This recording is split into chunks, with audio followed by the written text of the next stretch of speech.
Je te montre comment faire un maquillage digne d'une star étape par étape. Première étape consiste à se trouver une crème hydratante ou une base hydratante qu'on préfère.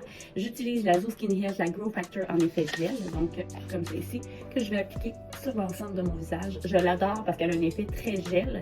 Donc c'est la fibre de soie qui est à l'intérieur. La fibre de soie renforce le volume de la peau et stimule le collagène. Donc, pour une peau plus mature.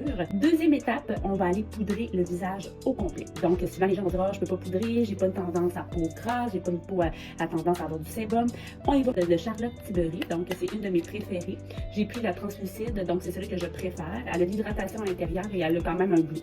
Donc, je prends ma petite houppette et j'y vais directement au complet, au niveau de la zone que je veux aller poudrer.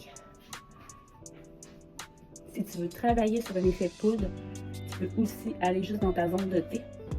Mais l'étape va aller poudrer après ta base ou ta crème, tout simplement. On veut faire un effet matifiant. Par la suite, j'utilise avant mon fond de teint une base bronzante. Donc, on a plusieurs gammes, on a plusieurs sortes. J'en ai plusieurs aussi. J'y vais toujours avec ma préférée, donc la Living Lotion de L'Oréal. Vous savez, j'en parle beaucoup. Elle est un effet très naturel. Donc, je la mets directement sur ma main et je fais vraiment un effet avec ma chaleur de mes doigts en mouvement circulaire et je l'applique directement sur ma poudre en faisant un effet lissant le plus possible. Moi, j'en mets sur mes joues. Il y a une autre poudre aussi que j'adore, un autre effet bronzant aussi que j'aime, c'est dans le Charlotte Tilbury aussi, la teinte 6, le Flawless. Je vais vous en parler dans un autre de mes vidéos. Je l'adore. Donc, on y va en faisant un effet lissant au niveau de la peau. Deuxième étape, on s'est fait le teint. Donc, on est prêt pour continuer l'autre étape. On poursuit avec le cache-yen que je vais mettre à des endroits très précis sur mon visage. Donc, j'utilise le Hourglass, un de mes préférés. On y va comme ça. Donc, on y va un petit peu avec le creux des yeux. J'en mets pas trop. On y va comme ça avec le bout de l'œil, dans le coin de l'œil. Et je vais monter vers le haut et non vers le bas. Donc, on y va vers le haut avec le cache-yen. Et ici, tout simplement, j'en mets un petit peu comme c'est ici aussi.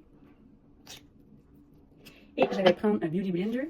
Moi, je vous parle de cette petite boule-là. Donc, c'est une petite boule secrète, un accessoire maquillage que j'adore. C'est les Momos. Donc, c'est des Beauty Blender, mais vraiment en effet triangulaire que je peux utiliser avec mon doigt.